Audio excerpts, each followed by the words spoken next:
วิดีโอนี้จะนำเสนอขั้นตอนการแจ้งมอบอากรมูลค่าเพิ่มหรืออมพ.ผ่านระบบออนไลน์ Tax Service อิงตามกฎหมายว่าด้วยอากรมูลค่าเพิ่มฉบับปรับปรุงฉบับเลขที่ 60/สพสลงวันที่ 28 มิถุนายน 2024 มีรายละเอียดดังลุ่มนี้ขั้นตอนที่ 1 ล็อกอินผ่านระบบ taxservice.mob.gov.la ด้วย User และ Password แล้วเลือกประเภทอากรมูลค่าเพิ่มขั้นตอนที่ 2 ให้เลือกระยะเวลาอากรที่ต้องแจ้งแล้วกดค้นหาจะขึ้นชื่อวิสาหกิจเลขประจำตัวและข้อมูลของบริษัทปรากฏขึ้นขั้นตอนที่ 3 ระบบจะปรากฏหน้าตาของห้องข้อมูลที่ต้องการคือ 1. ส่วนออก 2. ส่วนเข้าภายใน 3. ส่วนเข้าจากการนำเข้า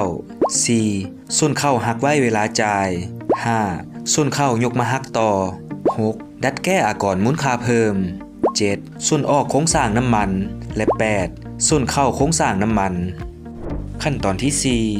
4 1. ส่วนออกสำหรับส่วนออกกรณีที่ทานนำใช้ใบเก็บเงินอิเล็กทรอนิกส์ที่มีการเชื่อมต่อเข้าหาระบบ Tax List เพียงแต่ทานกวดคืนเบิงข้อมูลนั้นว่าครบถ้วนถูกต้องแล้ว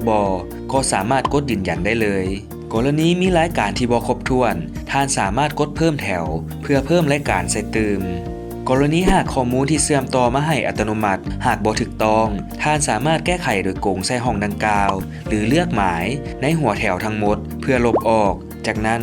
สามารถดาวน์โหลดแบบฟอร์มเป็น Excel เพื่อประกอบข้อมูลที่ถูกต้องใส่ให้ครบถ้วนเรียบร้อยแล้วอัปโหลด Excel ส่วนออกดังกล่าวใส่แทนได้คือดังเคยปฏิบัติการแจ้งในเมื่อก่อนได้แล้วกดยืนยันสำหรับส่วนเข้าประกอบมีส่วนเข้าซื้อภายใน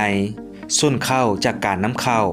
ส่วนเข้าจากการหักเวลาจ่ายและส่วนเข้าจากอากรมูลค่าเพิ่มยกมาหักต่อของเดือนผ่านมาระบบจะลิงก์อัตโนมัติให้เข้าไปกวดเบิงความถูกต้องแล้วกดยืนยันส่วนเข้าภายในหมายถึงส่วนเข้าจากการซื้อภายในประเทศของวิสาหกิจกรณีซื้อจากวิสาหกิจที่เชื่อมต่อมาหาระบบ Tax List แม้นระบบจะดึงอัตโนมัติมาให้กรณีซื้อจากวิสาหกิจที่บ่ทันเชื่อมต่อมาระบบ Tax List แม้นท่านสามารถดาวน์โหลดแบบฟอร์มแล้วป้อนข้อมูลใส่เติมด้วยตนเองหมายเหตุสำหรับส่วนเข้าแม้นจะต้องมีเลขประจำตัวผู้เสียอากรจากผู้ที่สนองสินค้าและการบริการให้ทานคักแน่ระบบจึงจะสามารถให้บันทึกและยืนยันได้ส่วนเข้าจากการนำเข้าและส่วนเข้าหักไว้เวลาจ่ายระบบจะดึงอัตโนมัติมาให้ซึ่งผู้เสียอากรสามารถป้อนข้อมูลหักได้หรือหักบ่ได้ด้วยตนเองส่วนเข้ายกมาหักต่อระบบจะดึงออโต้จำนวนอากรมูลค่าเพิ่มเลขบาร์โค้ดวันที่แจ้งจากเดือนผ่านมา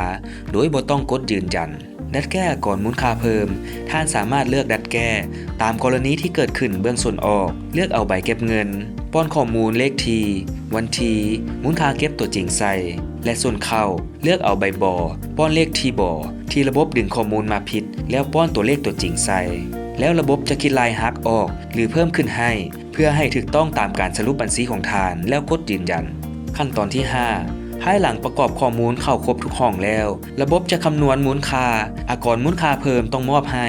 ซึ่งในแบบฟอร์มฉบับปรับปรุงนี้จะแยกสัดส่วนในการหักส่วนเข้าแบบอัตโนมัติให้ท่านตามการยั่งยืนของผู้เสียอากร